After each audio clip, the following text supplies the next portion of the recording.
Hi, and welcome to another edition of Twitch Animation with me, Scott, a veteran of 2D animation studios and CG 3D animation studios. And today I'm going to be talking about 2D animation. And as always, if anyone out there is listening, if you could do me a favor and let me know how things are looking and sounding to you. It's important that you hear all the things that I'm going to say today, so I just want to double check and make sure that somebody out there can hear me. If not, I will try and fix this before I start wasting all my words, all the important, exciting things I have to say. And if not, then I will just carry on. Hello, Razzie. So just checking to see if everybody can hear me and if everything looks and sounds all right. If so, it seems like great. Thank you. I appreciate it. Then I shall waste no time getting right into it. Today, I'm going to be talking about a couple things. One is I'm going to be discussing the scene that I'm working on, a 2D animation scene, and doing some continuing work on a scene that I started a couple weeks ago, and getting very close to finishing up the cleanup pass. It's always very exciting. So I want to jump on that and do as many drawings as I can with this time today and talk a little bit about animation, the cleanup process, how I got here. But while I'm doing that, I'm also going to be talking a little bit about the animation business as it was, as I know of it today, and just helpful things like, well, how do I get a job in the business? Or what is it like to get a job in the business, and how do you keep it once you get there? Now, I will confess I don't currently work in the animation business, but I did work in it for a long time, and I know a lot of people who have worked in it, and I'm going to talk about my experiences and the experiences of the people that I know who are active. And a lot of things have stayed the same, some things have changed, but a lot of what I'm going to talk about is universal stuff that never changes. So sit back and relax and enjoy as I talk about the scene I'm working on. And then once I get going on it, I will start talking about just general animation stuff, the business of entertainment. And if you'd like to ask questions, please feel free to jump in at any time. I'm always happy to answer questions. Just give me a chat.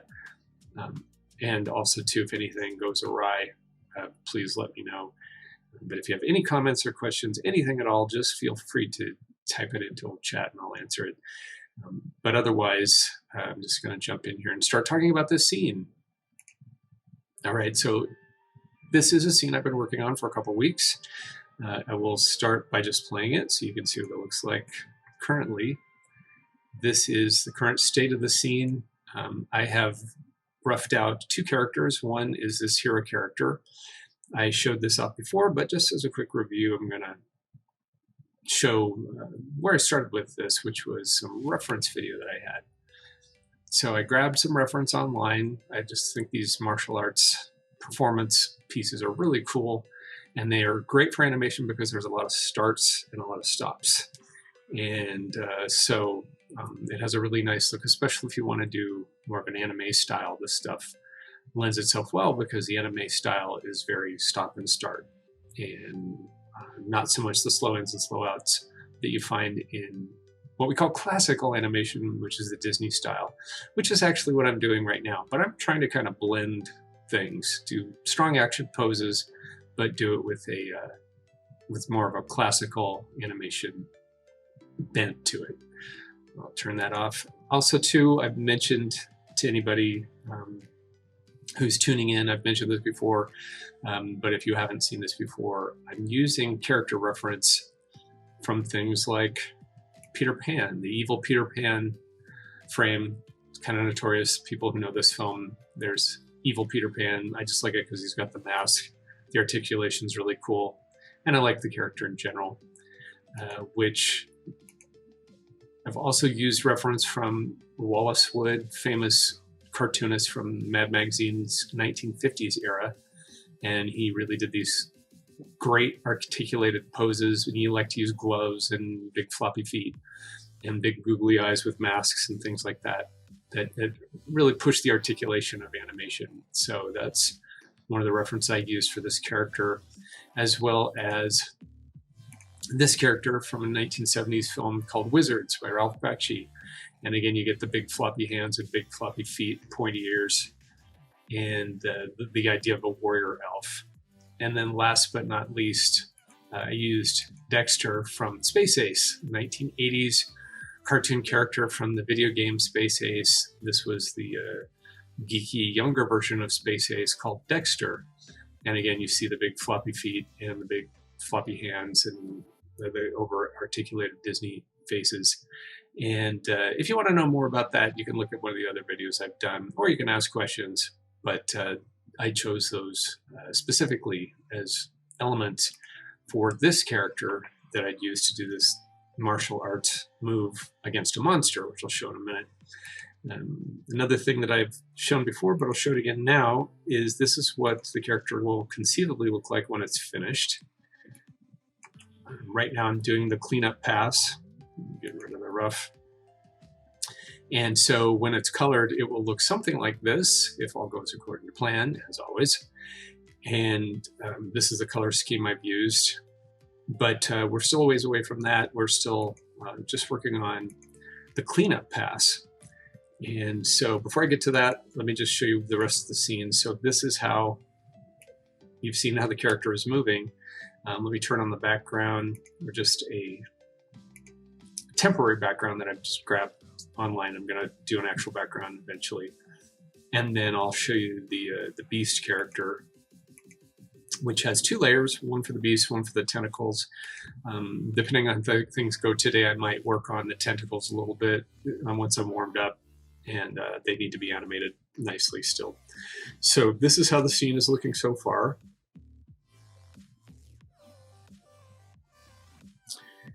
And all three elements are on different levels. So the warrior character is on one level, the beast is on another layer, and then the tentacles are on another layer. And like I said, I'm still working out the tentacles and thinking of something fun to do with those. So I might work on those a little bit today. Just depends on how things go. But I'm not going to work on the beast today. And I'm not going to be using the background. And what I'm concentrating on right now is the cleanup pass.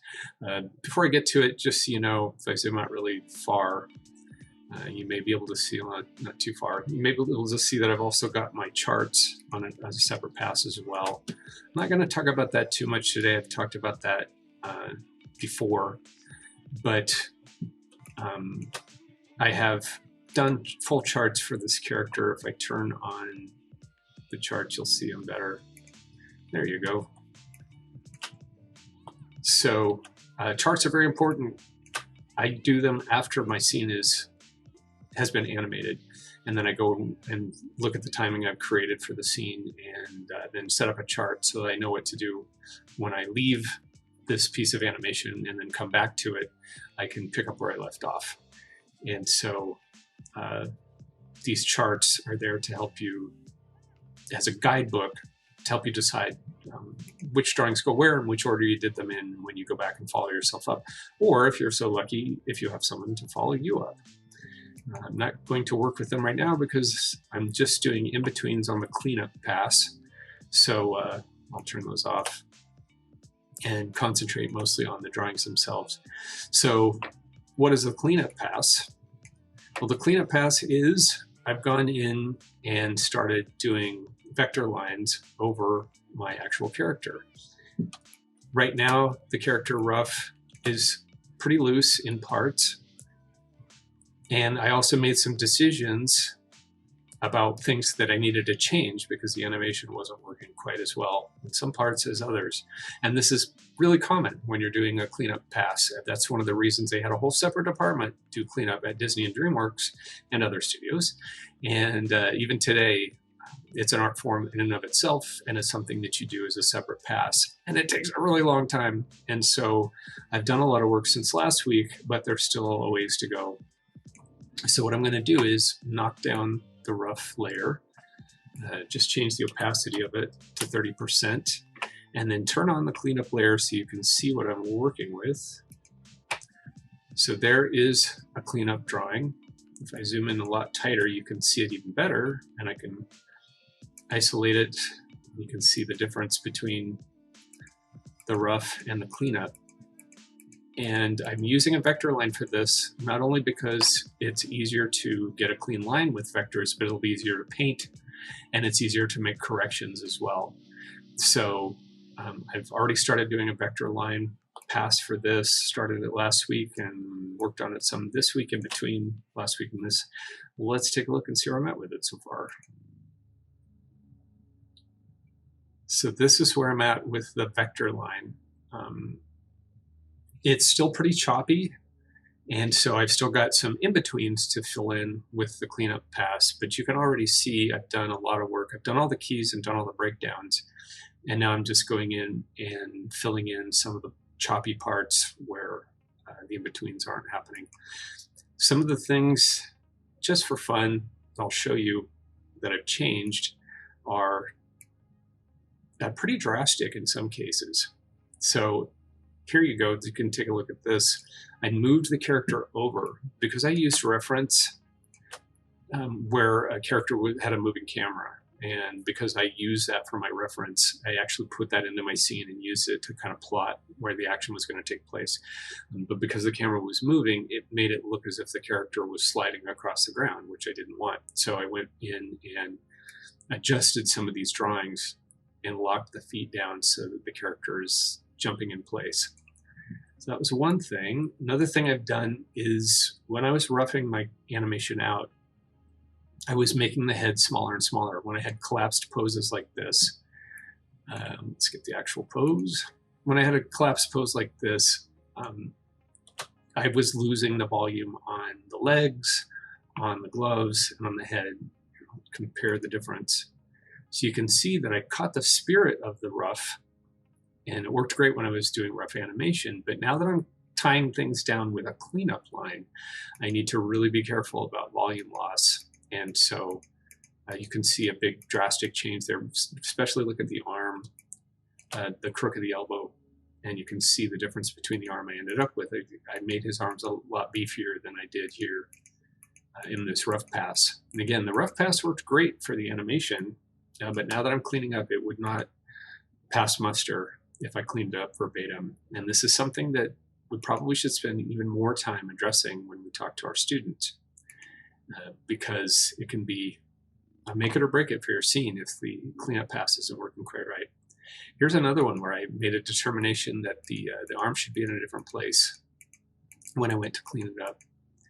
And I'll maybe follow that up a little bit more tonight if I do those in betweens. These are my keys. So my keys, I stayed pretty close. So if I go through and just look at the keys, which I can do real quickly, I can show you that aside from a few volume changes, things didn't change that much. But look at the leg that's sticking out and was originally straight. After looking at my work playing at speed, it became very clear to me that I was losing volume in the leg and that the leg couldn't be straight, or else it would look as if the leg was shrinking.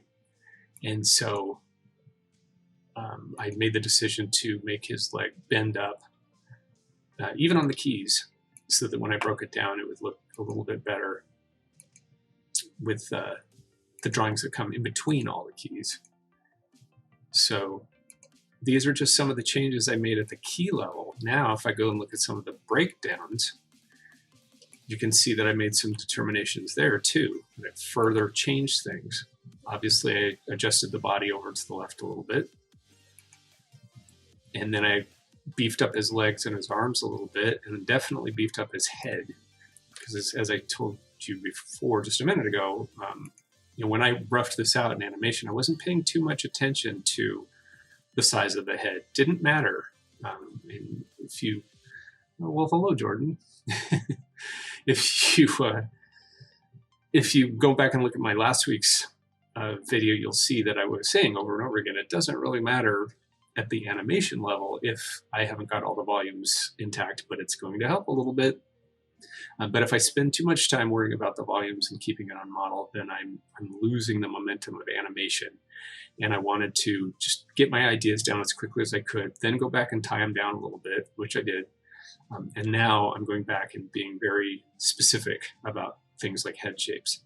If I had been this specific about things like the head shape on my animation pass, it would have taken me a really long time and I would have lost some of the spirit of it. So again, this is not that uncommon to do. Let's look at some other breakdowns. I mentioned already that I moved the arm. Well, I also changed the head up a little bit too. So if you compare the head and the hair shape. Now, with the cleanup final line, I'm getting very specific about hair strands. If I was doing that when I was animating, it would take me forever, and it's just not how you want to animate things. You want to keep as rough as you can while still being respectful of your original idea. So this one's pretty on, but you can see that the cleanup pass, I added the gloves, I added the hairlines, and I'm keeping more detail on the face than I was before. But still, the breakdowns are pretty close. They're not too far. So when I animated this, I was trying to be a little careful about sizes in general, just not too careful. Now here, I may have some problems with the glove, but the glove may be a little on the small size. I may need to go back and fix that up. But because the character is moving so fast, it's probably not going to be a problem. We'll see it when we play it at speed and do kind of a final look at this thing. But you can see on this one for sure that I changed the size of the legs. I changed the size of the gloves a little bit, beefed up his arms just a little bit, and gave a little more detail. And then I'm really thinking about the placement of the feet for locking down the feet where they are in place. Here, this one's pretty different. So you can see the difference between this very, very rough, which was put in just as a placeholder to show the motion, and the difference between that and the cleanup. Look how different the face is now that I'm actually paying attention to specific placement. If I were to in between this face, between the two drawings around it, and the ones that are eventually going to come, it would make a big difference. So between here, here, and here, I've made the decision when doing the very specific cleanup, which I'm going to be doing tonight, getting very, very detail oriented about stuff, that the face needed to be a little more like this so that it matched an in-between better. And then when I do another in-between between these two drawings, it's just going to make it a little bit easier to animate. I'm going to go ahead and turn on some tools that will help me flip things a little bit better. So if I go to Windows and Tools and look for anything that has flipping or mark drawings on it, now I can flip between just my keys and my breakdowns. One more tool we need. And then mini playback. Actually, that's not it. One more tool, which is easy flipping. There we go. So now with key and breakdown, with these two up in the upper left-hand corner of my screen, with those two selected, I can now flip between just the breakdowns of the keys, and you can see how this thing in betweens. And that's how I did it when I created it. Ignoring everything in between and just looking at these and trying to match the volumes and keep the drawings looking nice. You may need a thinner waist, but that's how I came with this drawing. Also here, this is a good example of this. Look at the feet and look how the feet are locked in place. When I roughed this, if I turn off the rough layer, the cleanup layer, sorry, you can see it didn't matter so much that I stayed clean because I knew I'd go back and fix that up later. I just needed a drawing in there to mark it as a placeholder to work out my timing and make sure that that all looked nice. But now that I'm cleaning it up, notice how it in-betweens. And I've got a really sharp edge there on the foot. I might knock that down later. Because I did clean up for a good 6 years or so, I'm very picky about this stuff, so I may go back and fix it. Plus, if there's a lot of gaps and things, then that can come back and be a problem later when I go to paint it. But I can fix that up with a gap closer too. do I use stapler editors for cleanup? The only things that I use for the cleanup pass are the line building tool, which I'll show you in a second. The line building tool, onion skin, disc, and yeah, that's pretty much it. So the line building tool can be a real lifesaver. I've demonstrated before, but I'll do it again because I've got somebody here who might be able to benefit from that. So this is how the line building tool works. If I'm drawing with a cleanup line and I go like this, without the line building tool, nothing happens, right? It's two separate lines.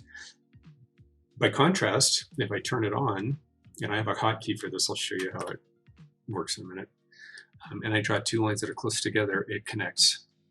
So you can see that. I'll do a little bit tighter. This is the line building tool on. See how it wants to connect? And then this is with the tool off. See how it doesn't want to connect. Once again, line builder, let's see how far I can draw it and it still connects. So it's not wanting to do it now. Mostly I would use it if I'm going like this and I want my lines to connect. Or let's say I want it in here and I want it to reach a point, but I don't quite get there. Well, then it'll connect it for me. To be honest, I don't use it a lot. I only use it if I'm doing touch-ups, because watch what happens when you've got the line builder tool on. Let's make sure it's on. You've got the line builder tool on and I want to do some cross hatching or something. It's going to try and connect. There you go. So it's going to try and connect things in a way that's can be kind of nightmarish. Obviously I can just undo it and everything's back to normal, but I only use it for very specific things. But it's a great little tool to have. And then the main tool I'm going to be using today is the shift and trace tools, assuming they work. Sometimes they don't work all that nicely, in which case I may close this and open it again. Another thing that happens is sometimes you can draw a line and then Toon Boom will just delete the line. And so sometimes you gotta close and reopen again. But those are some of the tools that I will use.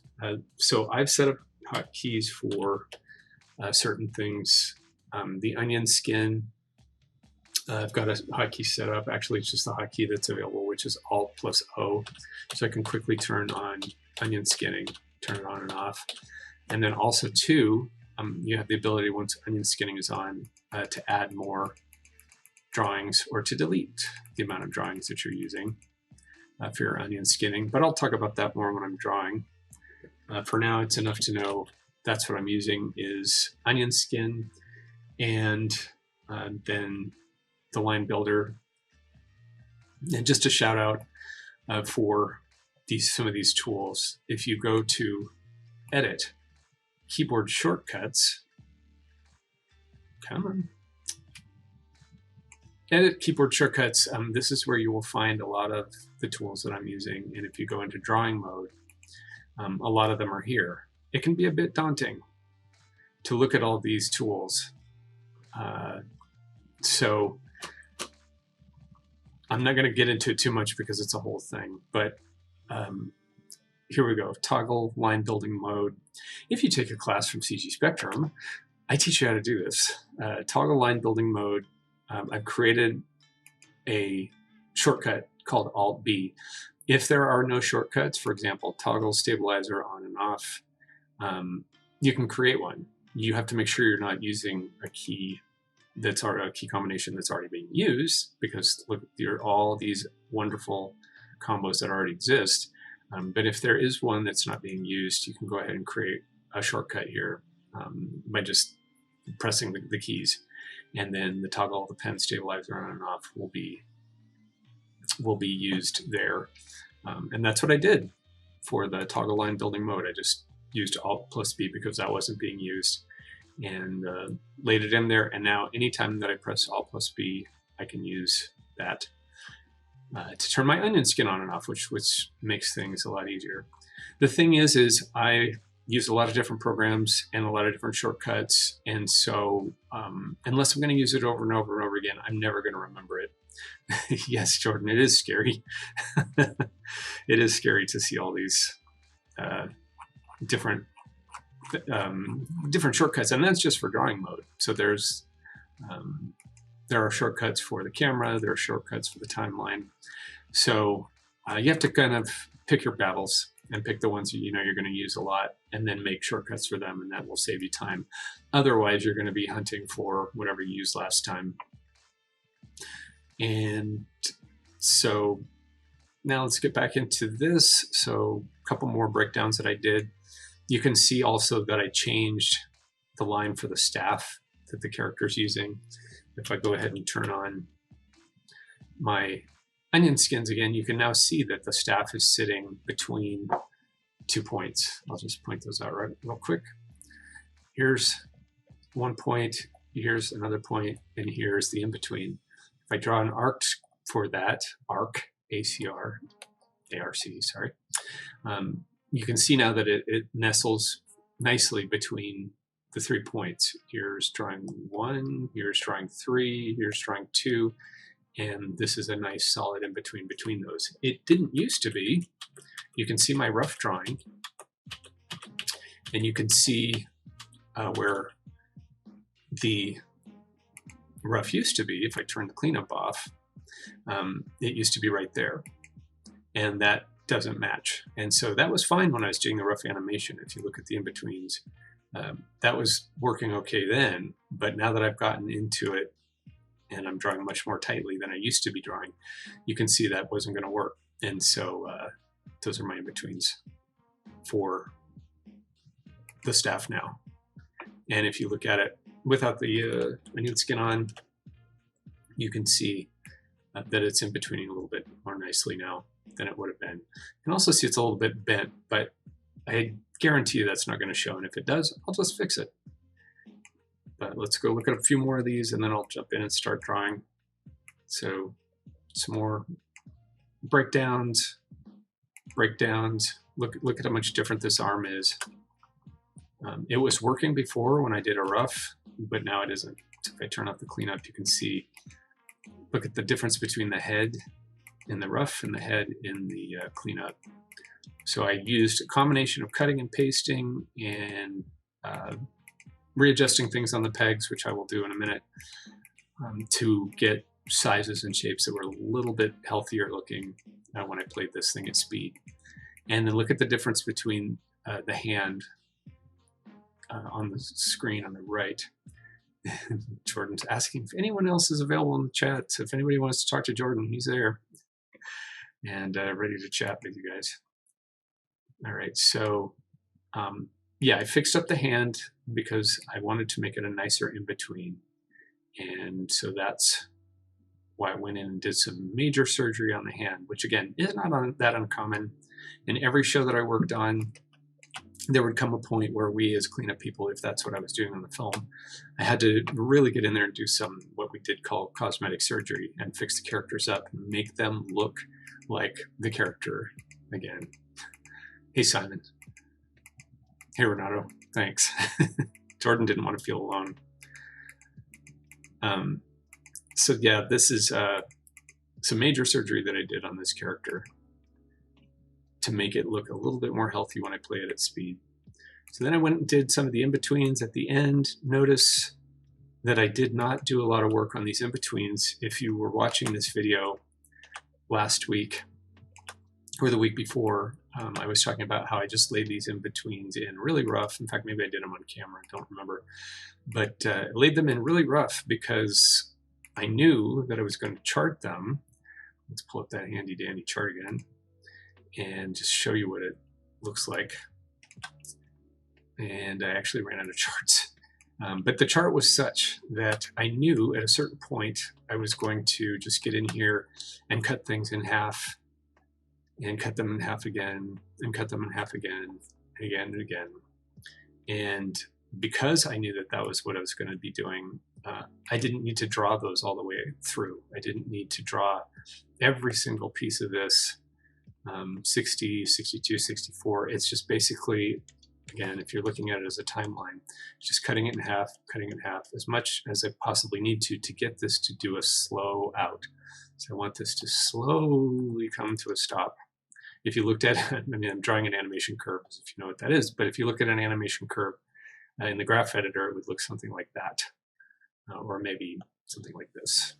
But it would just be coming to a slow out, and that is what this chart is reflecting by having drawings that get increasingly closer together as I draw them. So that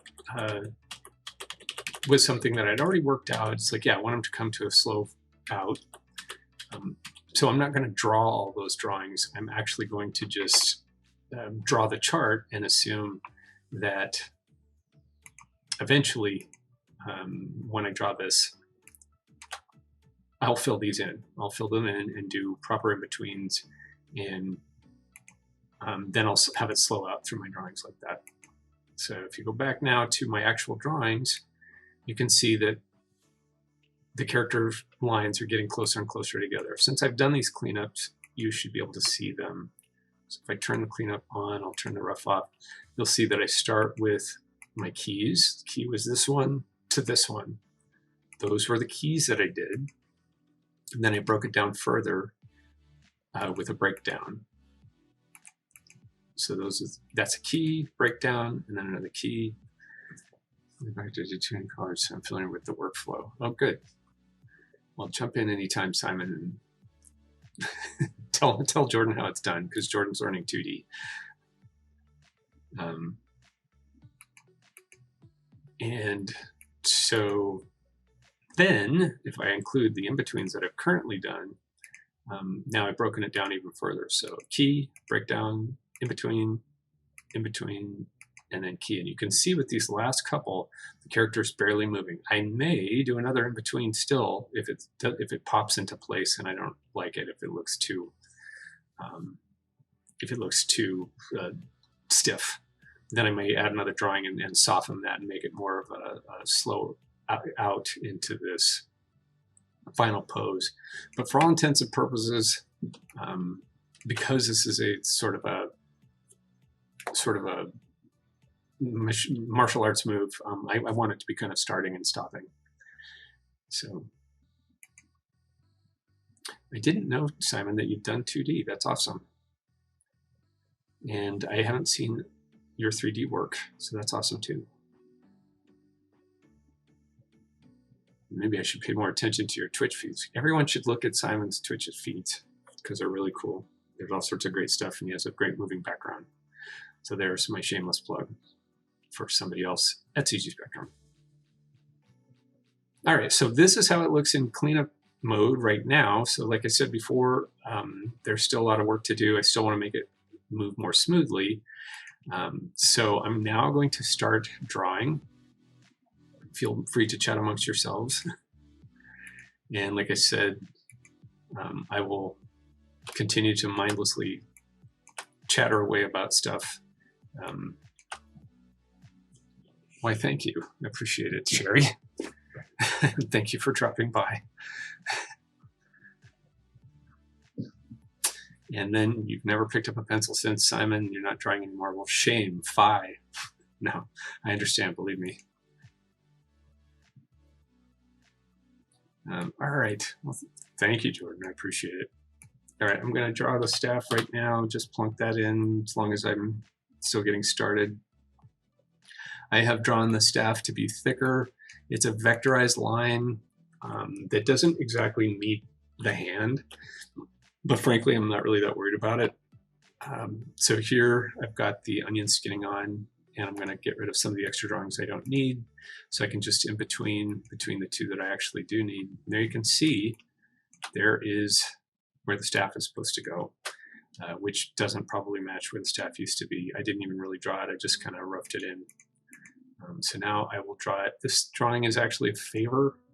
It's favoring one side more than the other, so I'll draw it in so that it does that. In fact, I'm going to start at the tip of it. Just place it right in here, and then place it inside the character's hand. Like I said, it doesn't quite match exactly, but not the end of the world. More importantly is how am I going to mess with where it ends up on the hand? Well, I'm going to favor this side and have the staff showing more than not showing. Because I'm doing a favor. I'm favoring the red colored one, just so you know. That's the red colored one is the previous drawing. If I go towards the left, you'll see that that's the previous drawing, and then the green one is the post drawing. So I'm favoring the red one, the previous drawing. And then if I turn off the onion skinning, then you can see how it sits in the hand. And it's a pretty radical in between, but it's also on ones. It's an in between on ones. It will never show. It'll only show if something weird's happening. And when I play this at speed in a sec, you'll see if you can spot the difference in that hand. Then you're probably Christophe Saran, who is the greatest eye I think I ever knew in the animation business. He, as far as I know, still works at DreamWorks. You can look him up on IMDb if you want. He was in charge of 2D animation, just in a general sense, on all the films that we worked on in the 90s and the early 2000s. He was actually our captain, and he could spot a missing in between a mile away. He could spot an in between that was out of order a mile away. He would just go, "Oh, switch your drawings around," and we would do it, and then we'd look at it and go, "Wow, that really does look better." And he'd just kind of smirk, going, "Yeah, I know, I told you." So I could only hope to be as good as Christophe someday and be able to spot things, but I can spot things pretty well. So as soon as I'm done with this one, I'll play this at speed and see if you can see the difference between what I've just done and what I'm working on. All right, so for this particular bit of business with the eyes, I want him to open up his eyes. Here are the in-betweens, like I said before. I'm favoring the red one. So I'm gonna bring my pencil size back down to 6 and just go for it, just draw it. Because it's a favor, as long as I get close, I'm in pretty good shape. So I'm drawing it in black because I want his eyes to pop, and I'm going to do his eyes starting to open. So there we go, nice big thick lids so you can see his eyes looking over this way. And then I'll do the same thing on the other one.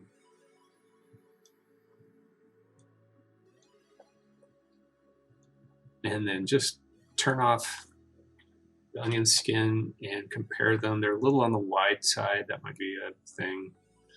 Might bother me. I've also got his eyelids showing as their eyes are opening up.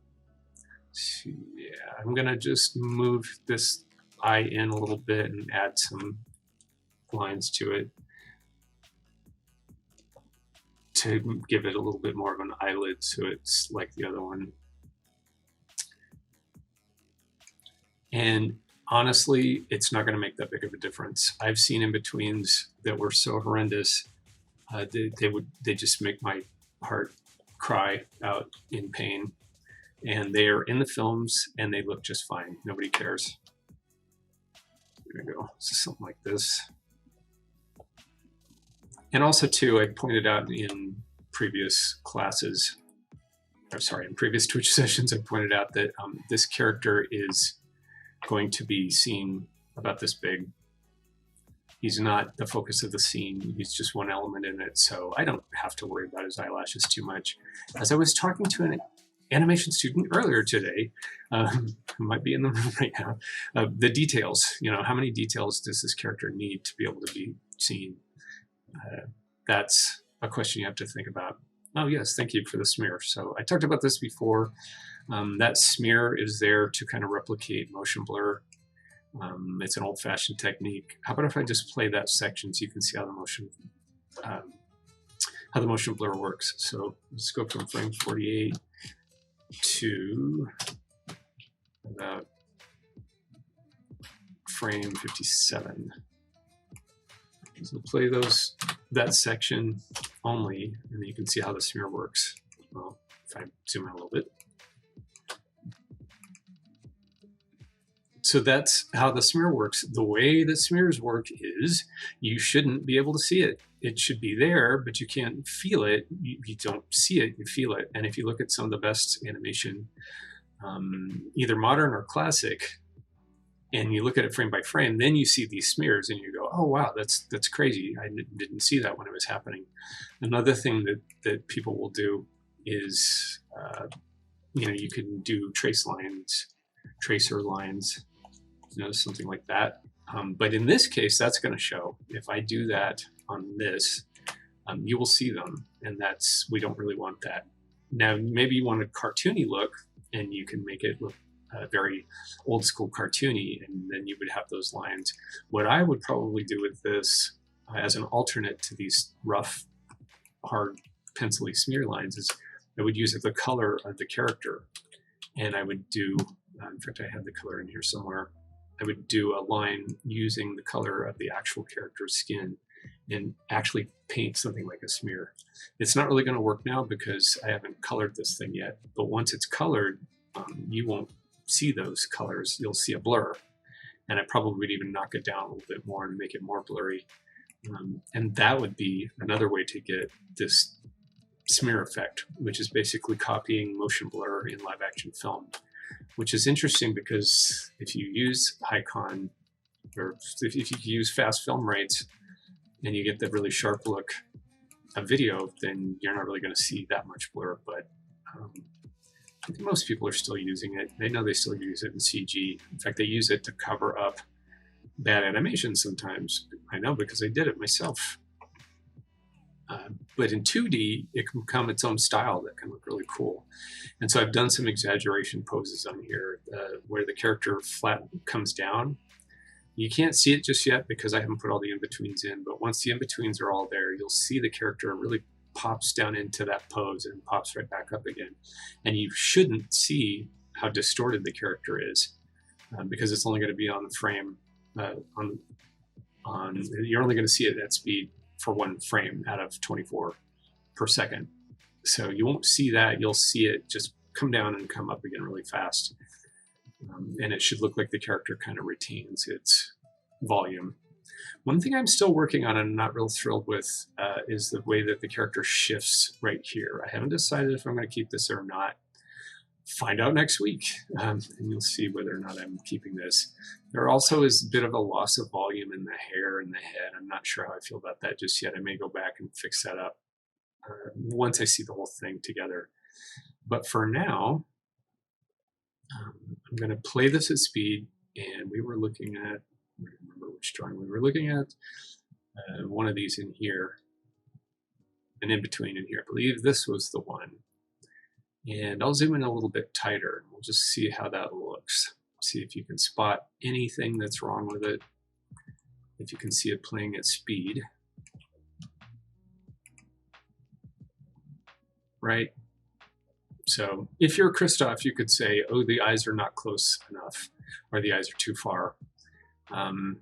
Or, there's something wrong with the hair, or there's something wrong with the shape of the chin or something like that. So these are things that, well, not just Christoph, but a lot of my 2D animation leads, they could look at stuff like this and they could say, oh, nope, gotta fix it. What about the emblem on the character's chest? Oh, it's not big enough. On this frame right here, it lost some volume between here and here. Well, okay, we're not going to worry about that too much because it's an action scene. But just for the record, those are things that you might be working on if you're doing a cleanup pass. All right, so I'm going to go for another one now. Let's see another one. I'm going to pick something that's a little more fun to draw since I don't want to get too bogged down in this process. When you're drawing tight, you really, really have to get in there and make stuff work. And it's probably not the most fun thing to watch. It's something that you turn on, something really fun to listen to, and you just listen for hours and hours. My students who have been doing a lot of cleanup lately, the ones at least who are coming to the end of their time with CG Spectrum in their classes, they'll be the first ones to tell you that it can be really crazy amounts of time spent doing a nice cleanup pass. All right, so let's just pick one here. All right, well, I'll pick one that's, Yes, Jordan, I did use video reference for this. Let me just pop it up real quick so you can see. Ta-da! Does that look familiar? So I cut and pasted 2 pieces together. One was the spin and one was the pose. And I'll go ahead and play this so you can see that I used the reference, but I didn't, well, I'm going to show the whole thing. I used the reference, but I didn't actually go full on rotoscope stop motion. I actually just use it as reference, which is what everybody doing animation should do, is use it as reference, use it as a guide, but do animation, not just copying. Here, let me pull this down so you can compare it a little bit. But so, you know, I went through and I looked at the footage frame by frame, and I picked my key poses, which is we've done in classes. And then I went through and picked any of the, like the spin, you know, the weird key poses in the spin, and tried to make sense of it. Because if you look at it, this is just from YouTube, if you look at it frame by frame, it's just kind of a blur. So I went through and looked at the timing of it and what made it look like what it is, and then based my key poses off of that. As you can see, you know, originally he had a straight leg. Well, that didn't work because I have him going into another pose after that. The stab, I just went for it. I just animated that straight ahead and played around with it and just decided I liked it. I used the swing that he does at the end with his arm. I use that as a starting point, but I just animated the stab with his little saber or whatever it is, blade. I just animated it. There was enough reference in there that I could didn't have to go one for one with looking at each key pose and going, oh, is that something I can use or not? But anyway, so there was my reference. All right, so let's go back here and find a pose that isn't too crazy, something fun to do.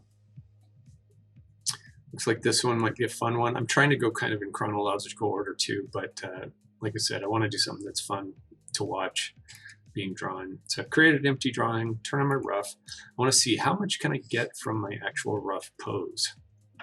So I've moved the whole thing over a little bit to the left, as I think I said earlier, because it looked as if the character was sliding, so I wanted to get rid of that.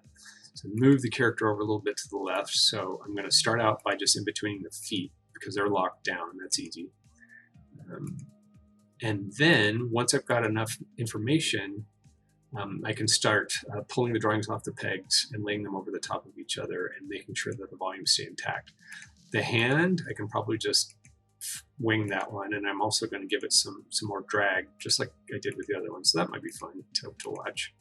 Then the head, I'll either cut and paste the 2 heads together and in between it that way, or I will use shift and trace, which is really important. And so I'm going to do it today and show how it's done, assuming it works, because sometimes Toon Boom gets a little bit tricky on me. But all right, so first things first, I'm going to in between everything I can without even using the rough. And again, this is why I didn't do really tight roughs, because I knew I was going to go and do this in the cleanup pass. And so why spend all that time doing it in a cleanup pass, doing it in the rough when that would just be doubling the amount of time on my work. When I know I'm going to do stuff like this, really tight in-betweens in the cleanup pass. So as long as it's there in rough, then I'm good to go. And then I'm going to change my color, my pencil back to brown. And there we go. Change my color back to brown, the pencil size is right. Smoothing, I've turned the smoothing down. I'm going to turn the smoothing up for things that are really solid lines like these leg shaped, and that saves me from, I'm just going to demonstrate why I would do that. So here, I usually have it set at about 5. If I go in here and I try to do this at 5, and let's say I'm, you know, just being very precious, look how wiggly that line is. Not a very attractive line here. I'll zoom it in, get really tight. I mean, to be perfectly honest, if I wanted to, I could go in there and I could do a nice clean line. I've done it before. I did it for a living for many years. But if I'm not feeling so good that day, then I'm going to get something like this. Why would I do that when I can just go over here and amp up settings on my smoothness and go in here and lay down a nice clean line, and ta-da, perfect. Now I can just knock these leg drawing lines out as fast, as crazy as you possibly can imagine, and retain the quality of the in-between. I'm not going outside the lines, but I don't have to worry about my hand shaking or anything like that. Toon Boom wants to fit these lines in nicely and give me that nice vector feel that I would love to have for the whole thing. If you see in a movie like Klaus, I mean, that's the vector line quality taken to its absolute perfection. It's just flawless, every single frame of that film. I'm not going to go that far because this is an action scene and because I don't care. I don't think it's going to matter too much, but I want it to be as nice as I can. So I'm using a vector line for this, and just making sure that I do as nice a job with it as I can. Another thing that I've mentioned this before, but since I know I've got a 2D person here who could probably use this. So when I'm turning my drawings like this, just remember that's Alt plus Shift. Look at my great, and that's also because I got the smoothing on, so the lines are all connecting together. Alt plus Shift. Alt plus Shift. Got to be real careful with that letter F so it doesn't smooth out too much. Might be children watching. Yeah, Alt plus Shift is how I'm able to left mouse drag and rotate my drawing space so that I can see my drawings at any angle. It's much easier for me to draw things like these legs. If I tilt it up, my hand goes like this, so when I'm drawing, I can draw the leg much easier from this angle than if I tried to draw it at another angle. I'll just knock those out. And so right now I'm trying to see how much I can get without having to shift and trace, because between you and me, it takes a while. And also too, I don't know that it's that exciting to watch somebody in between with shift and trace. So I'm going to, my first pass is just, well, how much of this can I do just by winging it? So anything that has a line that I can guesstimate, I will try to do first. And in this case, that ends up being his legs. Although look at this, not as nice as it possibly could be. Whoop. So I'll curve this around just a little bit, more. And then I can finish this off like so. And then if I had line join on it, probably even cleaner, but I can just clean it up a little bit.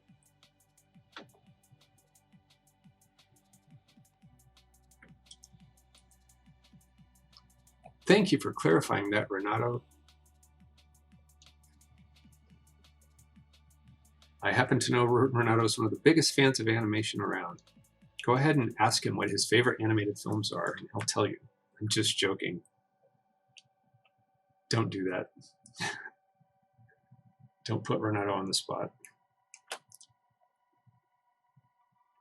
All right, so yeah, so I'm just kind of winging it, seeing how much of this I can get for free. Then the next thing I'll do is I'll go in here, but for free I mean by just doing in-betweens. Then I'll go in here and I'll turn my rough on, and I'll look at my original roughs and look at the spirit of the thing and go, okay, so I can maybe rough this in, but I'm not going to do a cleanup version of it. I'm just going to rough it in for placement's sake. This is where I put the hand in when I was doing the rough in-betweens. And I'll do that with the head and other parts too, so that I have an idea when I go back in and shift and trace this. I have an idea where I put everything, but I want to be able to erase it really easily. So I'm just marking these in quickly. And that's where the staff's going to be. So the chest kind of roughly was.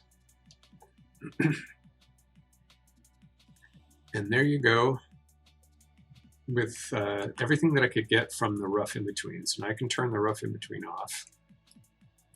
And now comes the magic moment. Let's see if this is going to work. This is shift and trace. Jordan's definitely going to have a studio because Jordan's a really kick-butt artist. I've seen his work and he does amazing stuff. So there's every reason to expect you could have your own studio someday. All right, so now I'm going to shift and trace. This is a really complicated process. I went through it briefly a little while ago, I believe, for Jordan. I'm going to go through it a little more right now. The key to this is you want to be able to pick up your drawings and place them on top of each other to compare sizes. And I talked about it briefly in my classes, and we have lessons on it at CG Spectrum. But I'm going to go through it right now and show the practical usage of it. Before I do that. Oh yeah, okay. So what I need for this is I need this thing called the X sheet, the exposure sheet. It looks like this. This is how we log drawings frame by frame and how you can do lip sync and all sorts of fun other things that you can do. But what I'm going to use it for is determine, I want these 3 drawings to be sent to my desktop so that I can work with them and do in-betweens with them. So now that I've done that, I'll go back to my X sheet. Here they are. I'm going to right mouse click. I'm going to send these drawings to the desk. In order to do this, I have to have onion skin on, and I also have to be in drawing mode. See up at the top right-hand corner of my screen, it says camera and drawing. I go into drawing mode. Now these drawings should show up on the left side of my screen. So see how there's drawings there? It's actually done a whole bunch of them, but I only need these. And then you can see them appear on my screen as onion skins. So this is the one that I want to do. I'm going to start by moving this drawing out of the way. So to do that, I have to click on the Shift and Trace Enable button, and then the Shift and Trace Manipulator. There are hotkeys for this. I have not set them, so I can show you how to do it the long way. Now I've moved one of the drawings out of the way, and then I'll move another drawing into position. So I want to move this drawing into position so that the head and the body are matching the drawing below or the drawing to the left. Now this is where it usually gets hung up for me. My version of Toon Boom, it doesn't like to rotate very much, but oh, there it goes, yay, thank you. The gods of Twitch are looking out for me today. So I have rotated this drawing, which is the equivalent of taking a drawing off the pegs. What are pegs? Pegs are the circle and the 2 squares. It would be 3 buttons basically that were sitting on your desktop, and you'd place your hole punch drawings onto them, and that's how you'd register everything. Well, we don't deal with paper anymore in the digital world, but those are still registration marks that 2D people like me, ex-2D people, are very familiar with. So you've taken the drawings off those pegs. You can still see below the red one, see that? Those are actual pegs that are back where they used to be. I've taken this drawing, basically lifted the sheet of paper up and rotated it while the other one was still registered, still sitting on the pegs. And by doing that, I can now line up this character's face so that I can get pretty close to the angle and the volume. So see, I'd already done this before with the original drawing. So you can see the head shape is still the same volume and the profile is still the same. But I've collapsed it. It's a rotating head. And that's now I'm going to do an in-between between this one and this one. So now what I need to do is, turn that off because that's confusing. Now I need to find this drawing, which is the one I'm going to actually work on, and also rotate that one and place it so that it's between the red one and the green one. And that's why I did those little sketches, so I can find the character's face roughly and then rotate it so that it fits between those two drawings, the red one and the green one. So here we go, I'm gonna rotate it, not that way, rotate it, and then I can also look at the feet. See how the feet are in between? See the red one's the first one, the green one's the third one, the black one's the second one. See how they follow their own arc? So if you look at the arc that they're following, so it's been in between that way. So that way I know when I go to line up the face that I'm getting close, that it's actually roughly in the right place. I want to use those lines that I scratched, but I also want to use other clues as well, so I can get this thing as close as I can. So every time that you touch another tool, you have to go back and you have to click on Shift and Trace Manipulator, just for the record, in case anybody is furiously taking notes on this, which I don't expect anybody to do. So there you can see that that's the angle of the face. So I need to adjust it some more, rotate it a little bit more. And again, the rotate icon should come up right away, but it doesn't always do that on mine, which makes this process even longer at times, and makes this process kind of daunting. And there's probably a reason for it, but I haven't figured it out yet. I haven't worked with it. There we go. There's the rotation. So I want to rotate this up a little bit more, put it in place. Remember when I showed my mom how we did this in analog form? She basically said it would drive me mad. And I said to her, to be honest, it did drive me mad. And that's why I am insane. All right, so just rotate this a little bit more. The head is favoring one side a little more than the other, so I'm gonna try and line it up nicely. And that looks pretty good. It's not bad anyway. So somewhere in there is where I'm gonna place the face. Now I can always cut and paste the face. If it doesn't in between properly, I'll do that. I could spend all day on this, but that's not very time effective and it isn't very energy effective. Really what I need is an in-between of the two heads.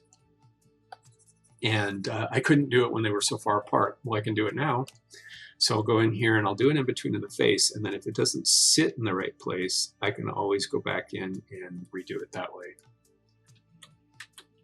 All right, so since this is a face, I'm gonna give it a little bit more detail. Just bear with me.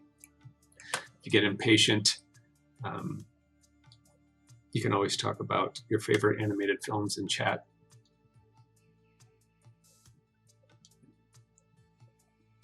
Which I appreciate that you guys are doing that. That's awesome. Thanks, Renato and Jordan. Make me feel less alone out here in the world.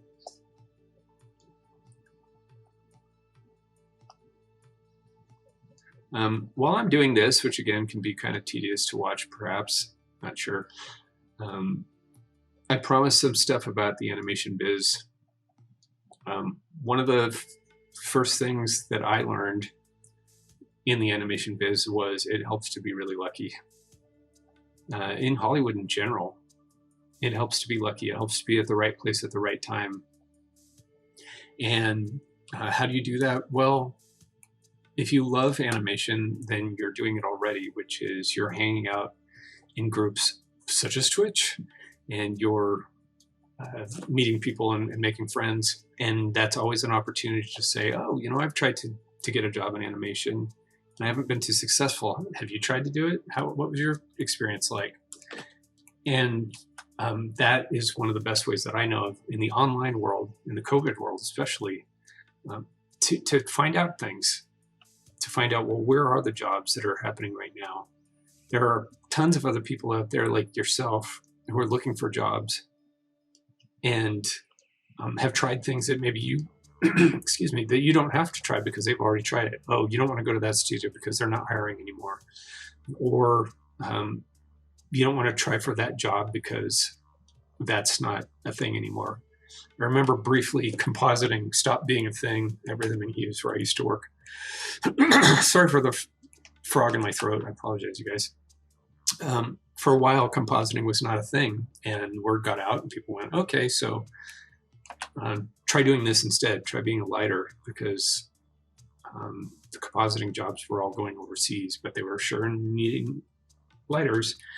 And the same thing happened with 2D. For a while, anybody who could hold a pencil was being invited to come in and do cleanup, which is not to disparage people who worked in the cleanup world. I'm just saying your chances of getting a job in cleanup in the, I would say, early to mid 90s were very, very high. And you'd find out through your friends, hey, did you know that Disney's hiring cleanup people? And they're hiring people even if they aren't that experienced. And that was something that once people found out, only because that they were actually friends with people who were telling them things like that. And so my number one piece of advice to people who are getting their start is be friends with everybody and be enthusiastic and be happy, and then hit them with your talent and show them what you got if they'll listen. I had a student once who just befriended me. I mean, he was just being barely really cool with me and wouldn't give up. In fact, I kind of tried to get rid of him. I'm not going to say who it is because I don't want to be rude, but he was actually almost to the point of being annoying, but he was cool and he was persistent. And I eventually invited him to come to one of my shows. I was directing my show, and I told him that a certain somebody was going to be there who was in animation, and if he wanted to show up, that person would be there. I offered no promises, but the person's a friend of mine, and they said they're going to be there, and there's an opportunity for you. I said, under no circumstances are you going to ask my friend for a job, or are you going to, bother them, but I will introduce you, say hi, and they want to take it from there. That's their prerogative. Well, it turns out my student got this animator's phone number. Actually, no, my student exchanged phone numbers, meaning phone numbers were exchanged on both sides, which is like an invitation. Hey, call me if you feel like it. Something that I was baffled at. But this was a really cool person, this student, and he ended up getting a contact that night from one of the best animators in the business. And all just because he just showed up and was friendly and they had something in common, they hit it off. And so my animation friend said, well, here, let's talk.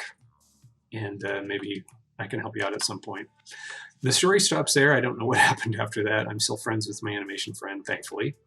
And I haven't heard from the student in a while. But I know he's still out there and I know he's still cool. But that to me is how networking works, one way that networking works.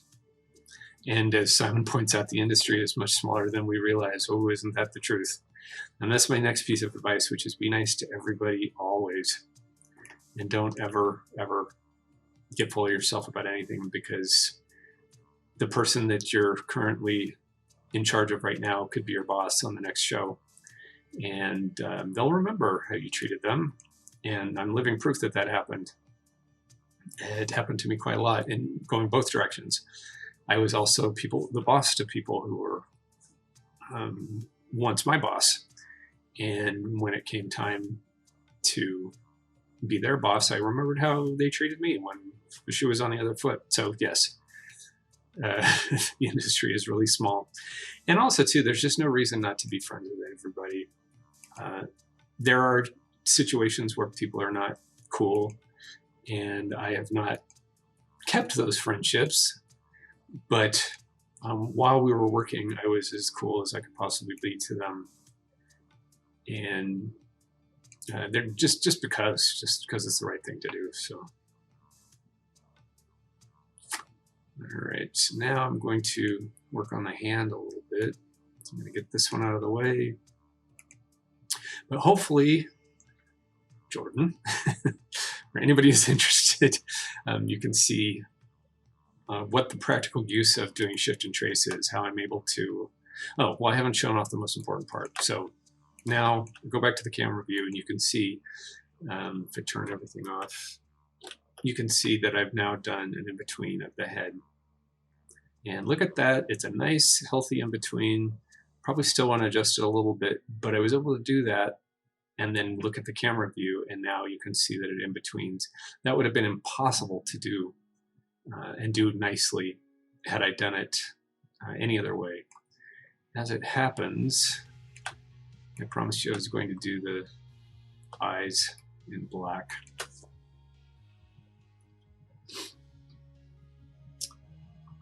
Dorado got good opportunities for being a nice guy. Boy, I can sure attest to that.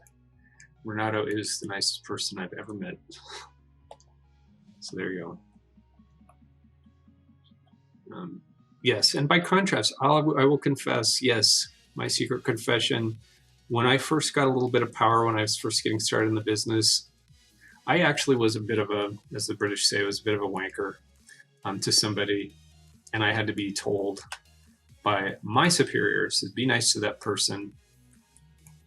He is a really good animator, really strong animator, and a valuable person to the team who's new, and don't go around pulling your weight with that person. And I'm like, well, but this person's in-betweens sucked. So I think I have the right to say that.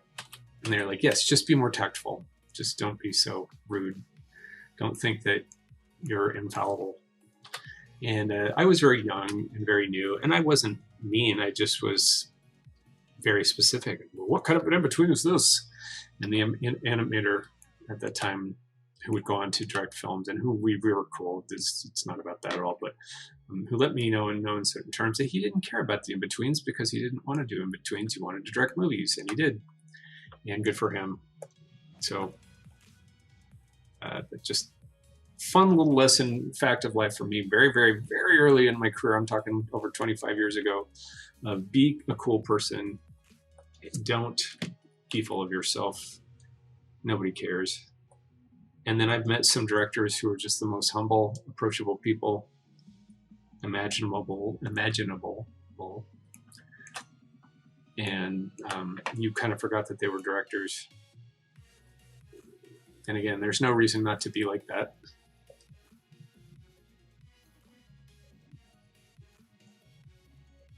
I think one of the most approachable directors I ever worked with was actually Ang Lee on Life of Pi. And probably the reason he was so approachable was because I never worked with him directly. And so I got to be, I got to see him direct and from a safe distance. And he was really, he seemed very cool, very collected. He never seemed to lose his temper or do anything that was disrespectful to the people who worked for him. And that was very refreshing, I must say.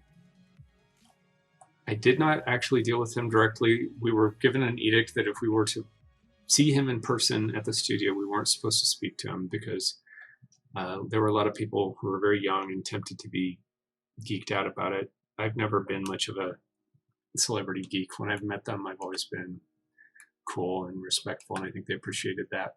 But I did bump into Ang Lee in the elevator, and I was like, well, what if he says hi first? Am I not allowed to speak to him if he says hi? And he did. It was fine. But I got it. It's like, you don't go and ask for autographs for when the major talent comes to the studio. That would happen a lot with DreamWorks, where Spielberg and Katzenberg would come to this. Well, not Katzenberg. We could talk to him any day of the week. But Spielberg and Geffen would sometimes come to the studio, and it's like, be cool. They're cool. So respect that and don't geek out on them.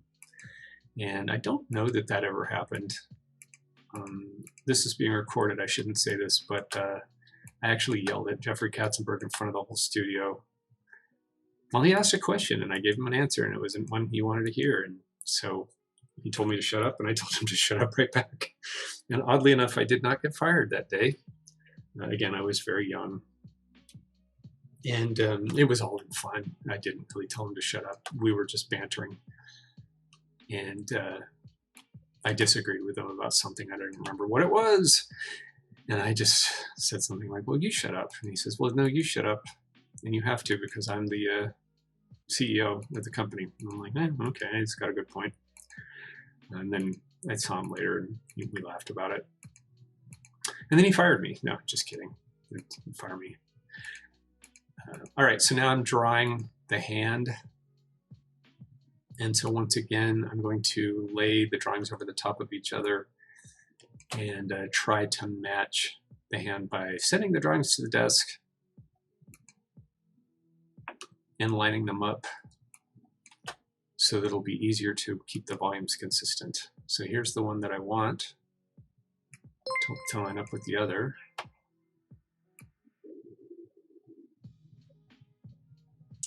Oh, cool, we just got a gift. That's always fun. I'm sorry, Simon, maybe you can explain what that means. I still don't get it, but every now and then we get a gift and a little heart pops up and we say thank you for that, whatever it was. Cool. Anyway, back to drawing. So now I'm going to try and rotate this drawing so that the hands line up. And that's going to require me to be able to rotate this drawing. So I'll fuss with it a little bit, see if I can get the rotate icon back. And then if not, then sometimes I've found just turning things on and off again as far as your selection tools. Sometimes that helps, but it's real picky. And one of the reasons I kind of don't want to spend too much on this tonight. Ah, that's what it meant. Thanks for following, Jordan. All right, now it's rotating. Great.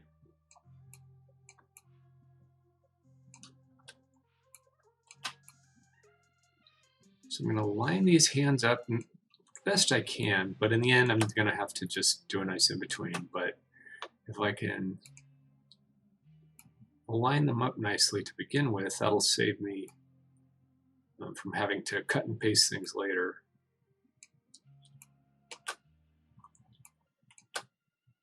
And the honest truth is I probably wouldn't spend as much time on this if I was drawing at home, but because I'm on Twitch, it's probably taking a little bit longer. But just for the record, cleanup drawings, we would do about 1 an hour.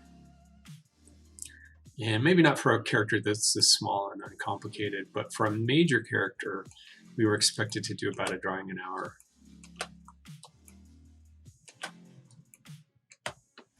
So I think I've been averaging about 15-20 minutes per drawing for this character, and I've got, I think, 15 drawings or so left. Not going to finish it tonight, unfortunately, but tune in next week and you'll see the thing all colored, and then I'm going to work on the monster some more. Somebody once said, a high school student of mine, I believe it was, said to me, gosh, animation's really hard. Well, is it hard or is it just time consuming? It's a labor of love. And so what is hard? What is difficult? Good question. It isn't easy. How's that? It's the difference between it's hard and it's not easy. If it was easy, everybody could do it. And I've talked in the past about situations where, specifically in CG animation, but often in cut and paste animation, which is the second term of CG Spectrum's 2D animation program, where you use rigged characters. People want to find an easy way to make things move, an easy way to animate things. In CG animation, it's, do I have to use all those keys? In 2D animation, it's, do I have to do all those drawings? Can my poses be limited? Yes, they can, but then your work will look limited. And so if you really want it to look nice, you have to spend a lot of time. So I'm going to exaggerate the thickness of these fingers because I want this to be an exaggeration drag frame. Which is, again, this frame's not even going to show, it's on ones, so I don't have to get too precious with it. But yeah, there is no easy way around it. Animation is time consuming if you want it to look nice. And if you can do something by pushing a button, it's probably going to look like everybody else's animation, where you pushed a button. And if you want your stuff to look nice, if you want to have your own sense of style, then you really do have to kind of put in the hours and do all the heavy lifting. So there's just a nod to time-consuming work. All right, last thing I'm going to do with this is I'm going to line up the chest and make sure that the chest volumes are fairly similar. And I'll use the shoulder to kind of key the shapes off of. Let me see if I can do it without rotating anything, since that's what seems to be taking so much time. I said, for which I apologize. So there's the character in between. So now I got to find the chest lines. Odds are it's not going to line up perfectly, so I'm going to have to do some editorializing. That's a comment an old animation lead of mine used to call it. It's when you go through and you just draw things without respect to where they were placed in the previous drawings, and you end up with some bizarre in between sometimes when you editorialize too much because you weren't flipping enough and you weren't rotating your drawings and shift and tracing things enough. But this is going to give me the volume of the chest, and then I'll go in and I'll work some of the stuff out later in more detail. Yeah, there's no way that's going to work. I chose a specifically difficult drawing to do for Twitch tonight, but I did it to show what some of the things that you'll encounter are. All right, so now that I've used as much of the in-betweens as I possibly can, I'm going to go back to my camera view, and where everything's all lined up nicely. And then I'll turn off my onion skin and just flip it a little bit and just look at it. It's like, what does it look like when I flip it back and forth? Does it look like it's moving right, or just do things look a little weird? So things are okay, but I'm going to extend the character's arm a little, because if I turn on the onion skinning, you can see that the right arm starts in one place and ends up in another place. So the right arm starts out here, and then it ends up here. And so to do an in-between of that, I want to extend this arm down a little further so that the arc is a little nicer. So use the cutter tool, cut this arm a little bit, and then just bring it down so that the arc is a little bit healthier. So I'll try there. So if the right arm is here, then it's here, then it's here, that creates an arc like that. And that should be a little bit healthier looking than it was a minute ago. So now I'll try it again, flip that. And again, think how much time I'm spending on just this one drawing that's on ones. Again, I probably don't need to put this much detail into it, but I figure why not? To show that this is the type of in-between you might do on a scene like this. So why not? Just go for it. So I'm just going to get rid of some of the extra flotsam and jetsam. I'm going to go fix that up later. And then now I'm going to finish this off using just flipping. So look at this and flip it and go, okay, I'm kind of seeing how his chest is. I'll also turn on the onion skin just for fun. Go, yep, his chest is definitely going to stop right about here.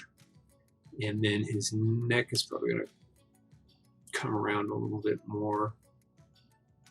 So I can get rid of that. And then also too, we would do this all the time with pencils, is what if I draw a really scrubby line and then go back and erase it and make it look nicer once I see it's working. So that's all right to do too. And then I know how his arms are shaped, so I'm just going to go ahead and draw that in, because I'm drawing sort of a Don Bluth style arm. Good night, Sherry. Yes, you do live away near Leica Studios. Do we all know what Leica Studios is? That's where Coraline was made. A place that people who want to be animators in Oregon would always look for when they were getting out of school or thinking about being animators. Used to be called something else. Used to be called Will Vinton Studios. They did this thing called the California Raisins. That was a big deal. I happen to know that Sherry while she lives near Leica Studios, she doesn't actually probably care too much about Leica Studios. But I've actually never been. I know where it used to be because I remember, I think when I was right out of college or sometime around then, maybe right out of high school, I thought, oh, I'll go stop by, maybe drop my resume and apply. Ha. Yeah, sure. I usually tell this story to my students, and I can't believe it can possibly be that much interest to anybody who's still hanging out here. But I got my job in animation through the most ridiculous of coincidences imaginable. I was a driver at another studio in Hollywood. I came down here to be a driver because I had to get my start some way, huh? And there was this guy who pushed me to become an animation person. He said his sister-in-law did it, and maybe I'd like to do it.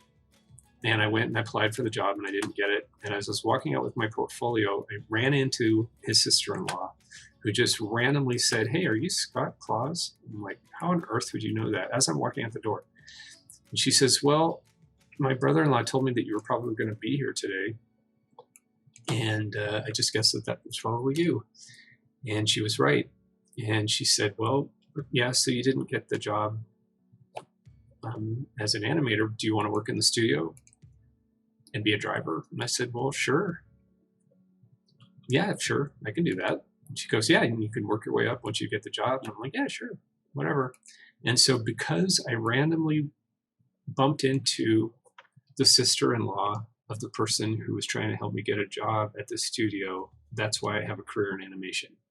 There's a possibility that I might have gotten in another way, but really the reason it started when it did, which was a very good time to get into 2D animation, was because I randomly bumped into somebody who just happened to recognize me and who was bold enough to say to me, "Hey, are you Scott?" And that was the beginning of my entire career. So I'm a big believer in coincidence. I'm not really that spiritual. I don't attribute things to other things, which is probably, maybe I'll get thumped for that later on. But I've had tremendous experiences with coincidence where just at the exact right time and place, I happened to bump into the person who could help me along. And as a result, I have tried to become that person for others. I have made it my mission to try and help other people along in their path in life, any chance that I get, because I've had so many wonderful people help me with that. And there's debates about luck and again, spiritual stuff that you believe in, whatever. But what I've found is if you work really hard and you're really eager and you're nice and you're constantly moving, constantly in motion and trying to better yourself, the opportunities, they just come. And so you always have to be working at finding those opportunities. And you do that because you love what you do and you do what you love. There are all sorts of exceptions to that rule. I've known so many people who tried to get in the business who were just excellent. People who were excellent 2D animators who got into the business right as 2D animation had folded and showed no signs of coming back. And it's just heartbreaking to see people who were truly meant to do something and there's no market for it.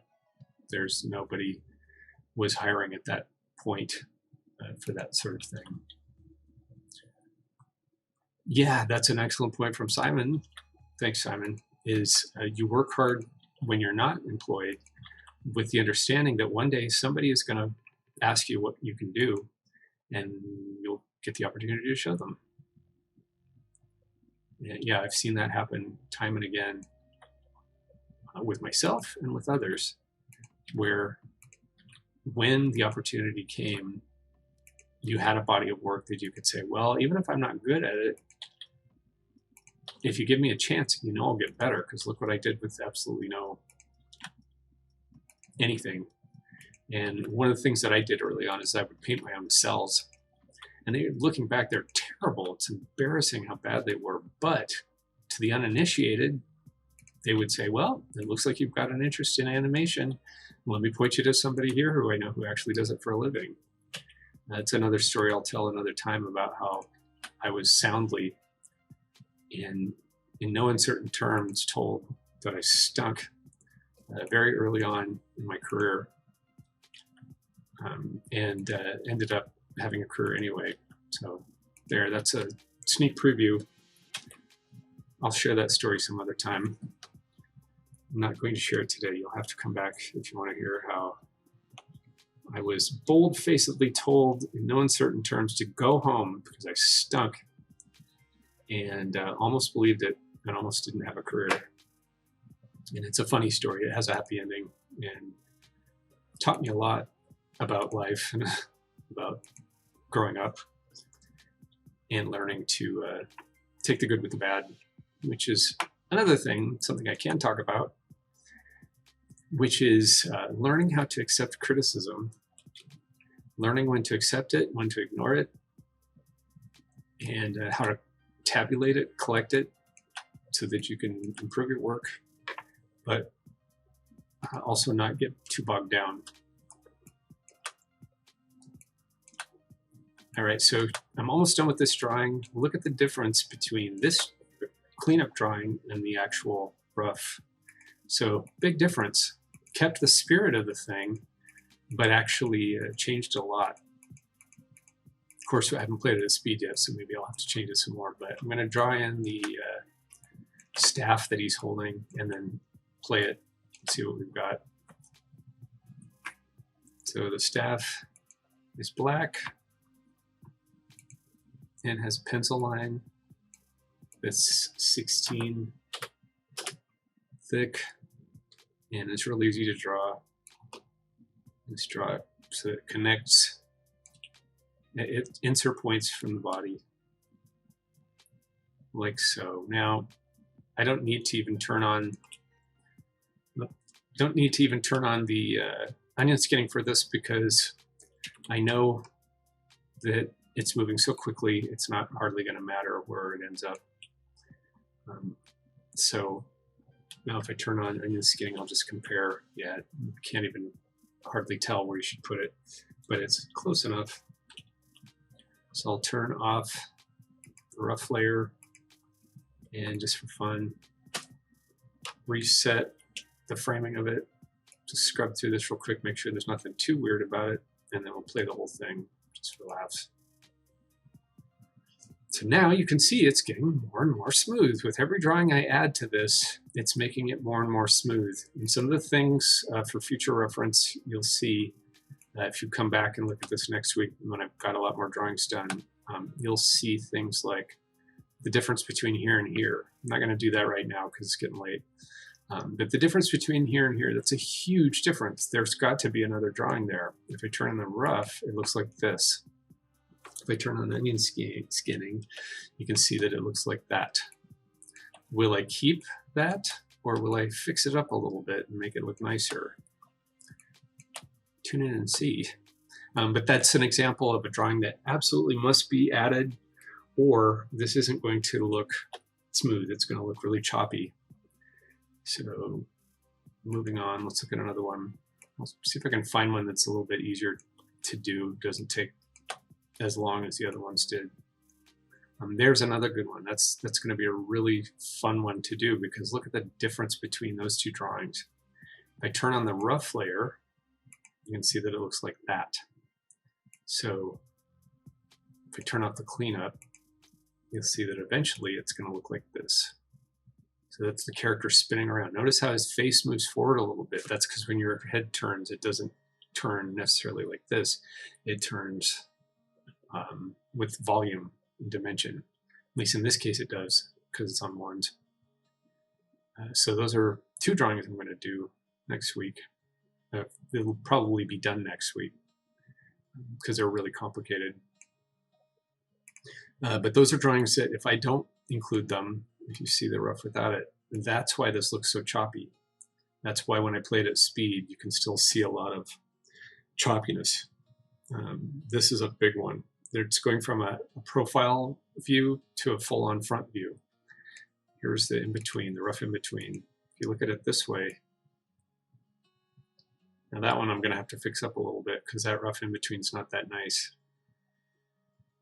But that one is a case where it's going to make a big difference in how smooth this animation is looking based on how many drawings there are and how close together they are. Another big one, this is going to be a big change between this pose and this pose. The rough in between looks like this.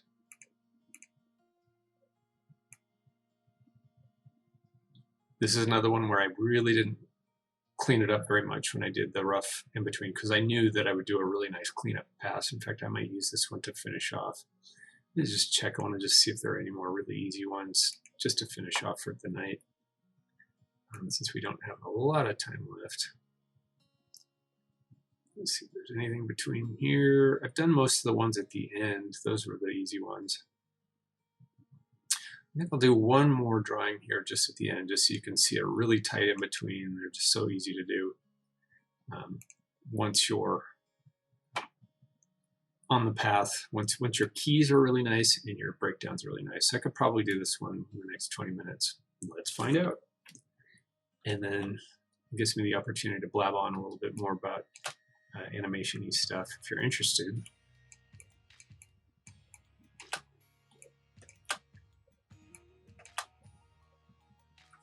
All right, so I'm gonna go back to a brown line and make it a size 6, which is what I'm using to clean this up with.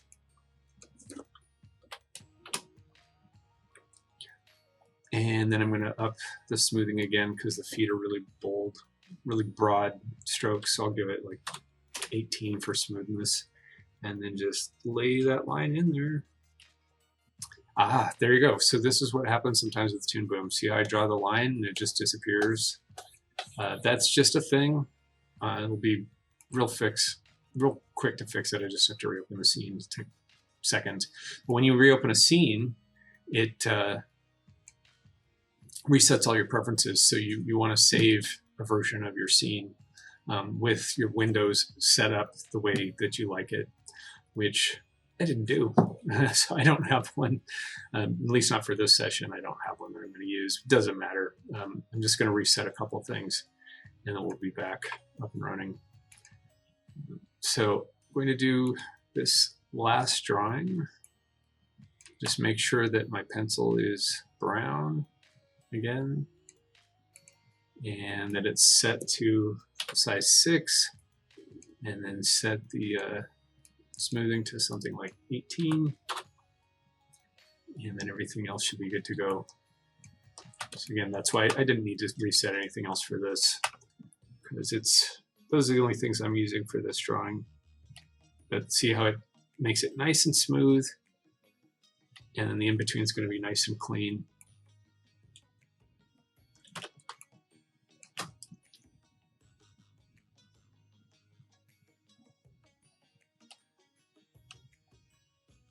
Another way to make sure that my lines connect other than the line builder tool is this contour tool, which is basically like in Illustrator. Just push the end of that line a little bit. Now it's flush with the edge of the other line.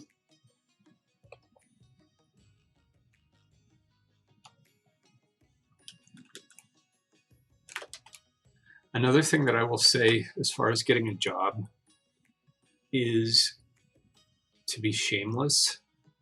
I'm not going to say who, but I know somebody who works in animation who has survived all the pitfalls. When I say animation, I mean 2D. Has survived all the pitfalls of 2D animation and has continued to do it. I remember it like it was yesterday, even though it was over probably 20 years ago, maybe not 20. This person said to me, I know what it is I was put here to do, and that's 2D animation. I was put here to do 2D animation, and that is what I'm going to keep doing. And I kind of laughed, not to be mean, but I kind of laughed at the time at this person and said, well, there isn't any 2D animation to be done. How are you going to make a living when there's no 2D animation going? And she said, there'll be a way because this is what I was meant to do. And I'm not going to learn, for example, like a lot of us learned CG animation. I loved it. But this person really didn't want to learn it and didn't find it easy and didn't like it, didn't think it was fun. and said, I'm going to keep doing 2D, and has worked all this time in 2D and is working happily right now in 2D animation. Not doing what the person did before necessarily, but an extension of it. This person still draws for a living all day, every day, which is, as I've been told, what the person wanted to do all along. And I tell that story as often as I can, and I tell this person whenever I see her that I just couldn't be more proud, because she stuck to her guns. She said, this is what I was meant to do, and I'm doing it. I tell a lot of my other students, yes, thanks, Jordan. I tell some of my other students as they're graduating and kind of nervous, think about where you're going to be in a year from now, because I don't know anybody who's not doing something that they set out to do, who was persistent and kept working at it and kept trying. They all ended up doing something related to what they wanted to do one way or another. I certainly don't know anybody who's had to move into a cardboard box, other than maybe people who wanted to. Everybody I know who put forth the effort ended up doing something related to what they wanted to do in the first place. Now, did they end up being the next Steven Spielberg?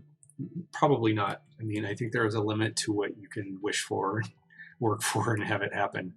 There's only one Steven Spielberg, and there probably only ever will be one.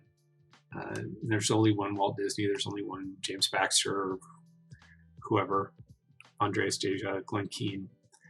However, that doesn't mean you can't shoot for that and end up with your own piece of the world that looks, comparable. Set your goals and keep working at it.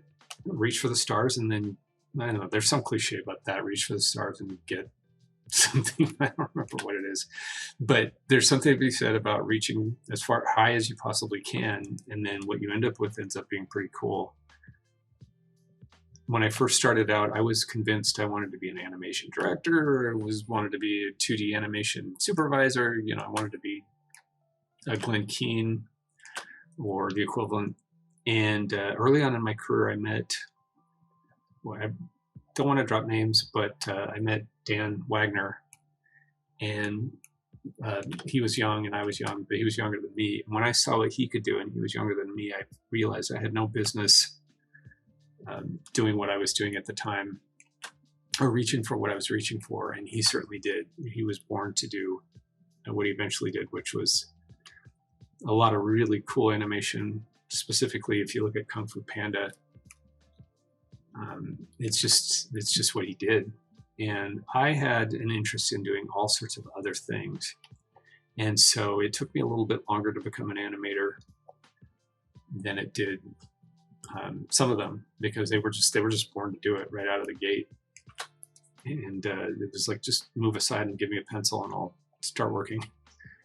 So knowing what you've got and knowing what you're capable of, I think that's an important one too.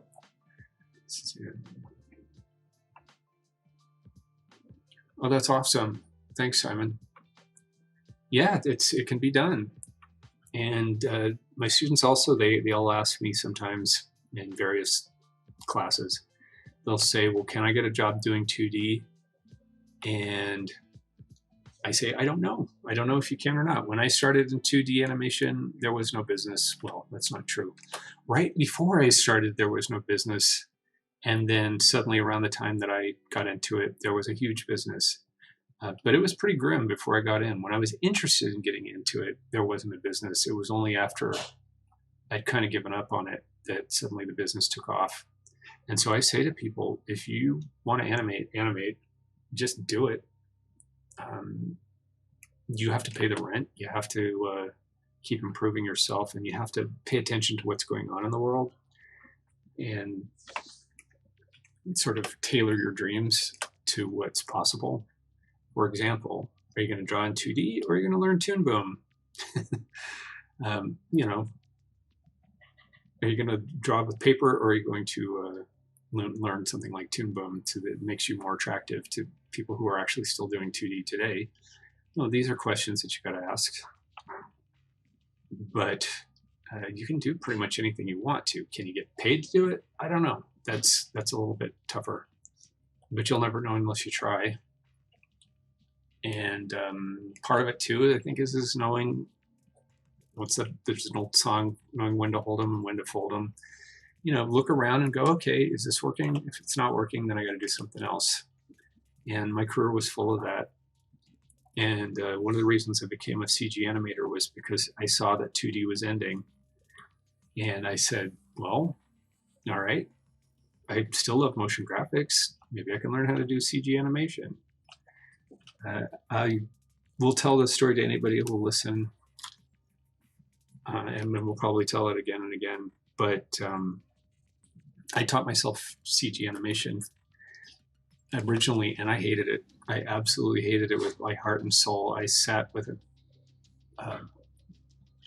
the book for Maya, the book that taught you how to do Maya. It was about 7,000 pages and was full of cracked tutorials. And I just kept at it and at it. I'd step away from it and come back and step away and come back. And they had classes locally, but they were really very good. I just needed computer time. And slowly but surely, something began to sink in, and I started to love it because it's motion graphics. And I think that's the same thing with clay animation or paper cut, rigged character stuff, CG. I think it starts with a love of motion graphics and breathing life into things, even if they're inanimate. But, you know, making things move, giving things purpose. And CG animation, I think, is a little more, what do they say, right brain, left brain, using both sides of your brain. And there are differences. But for me, I love both. And I loved being able to use both sides of my brain as much as possible.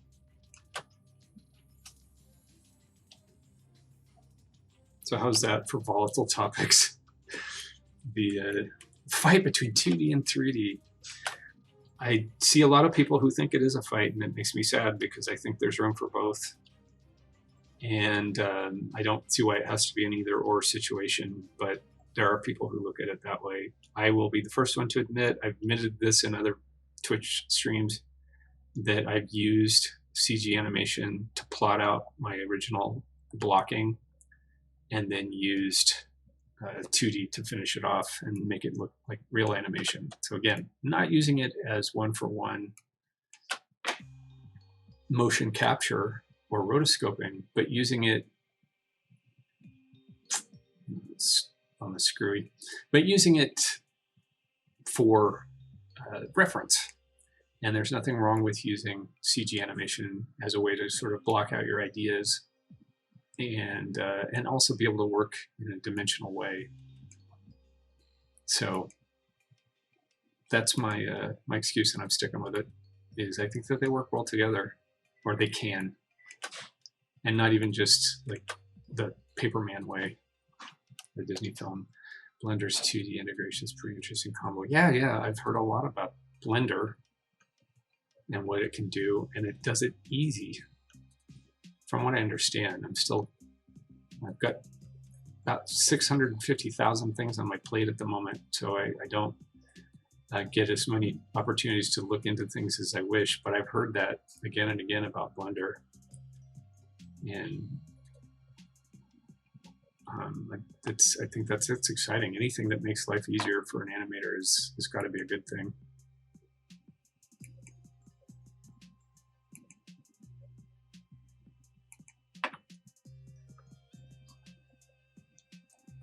Fixing up this thumb here because it was missing.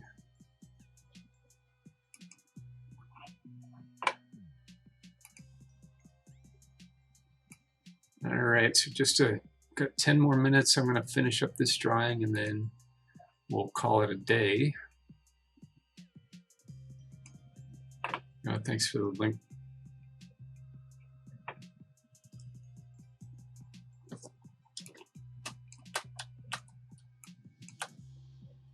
So I'll do this arm real quick.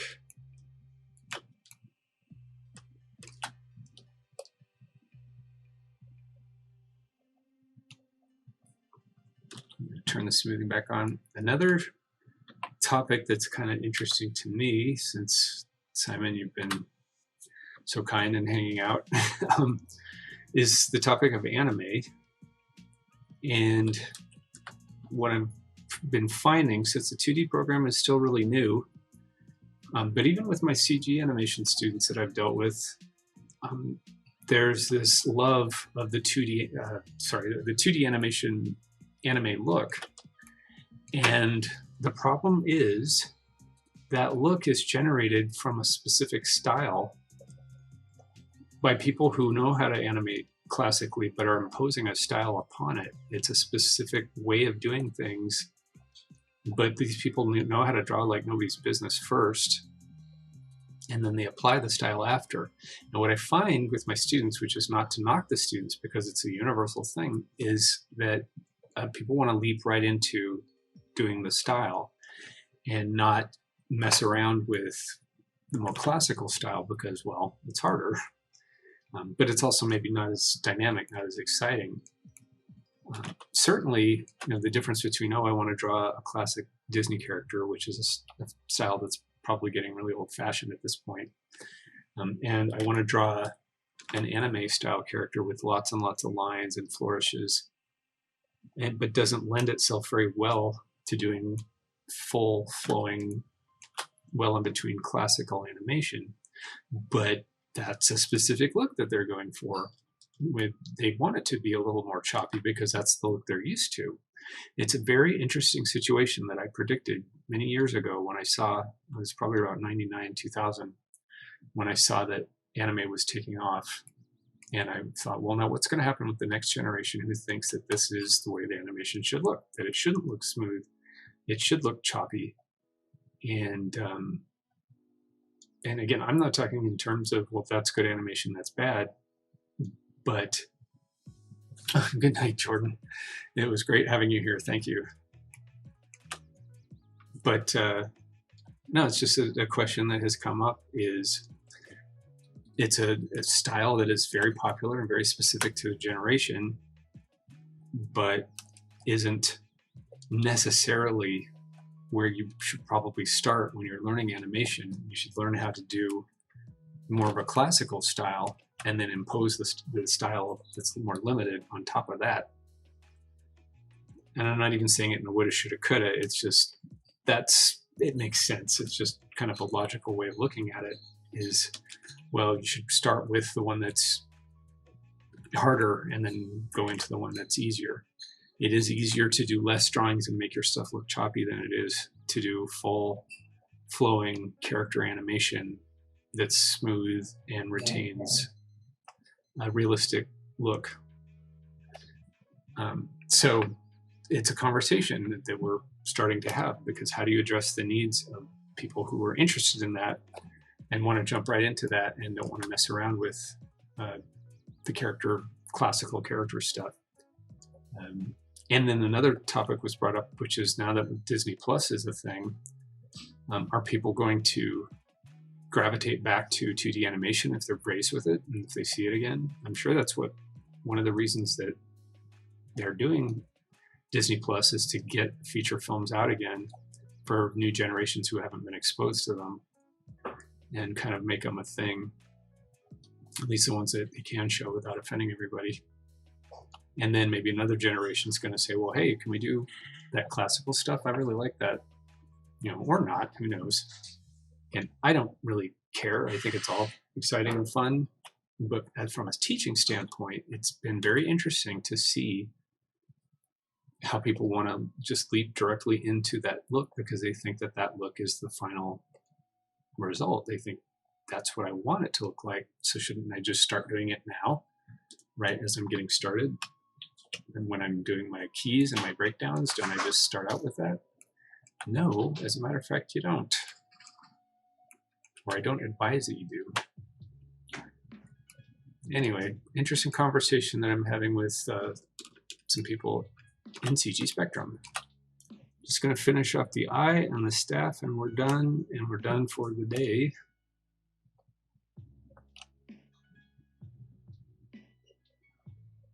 Doing the eyelashes a little bit thicker, so they'll pop a little bit more when I go to color this. Also need to turn down the smoothing way down, or else I'm going to get weird shapes.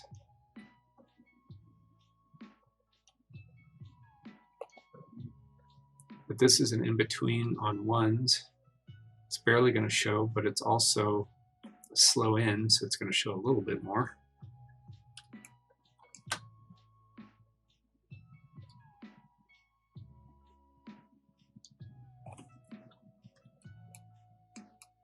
Just going to draw this freehand, finish up, because I know how it's supposed to look. Sometimes you just default to what you know is going to look better than being slavish to the in-between.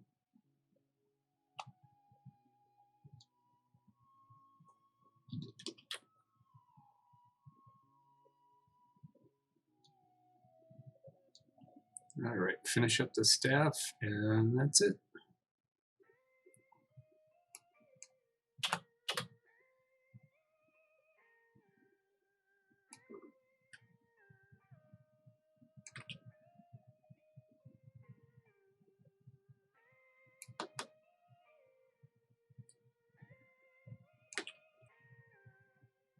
So I'm just holding down Shift to make this a straight line. It's just like other programs, and I'll fix up the thumb another time. Let's just see how it looks. Run it off, play it at speed a couple more times, and then call it a night.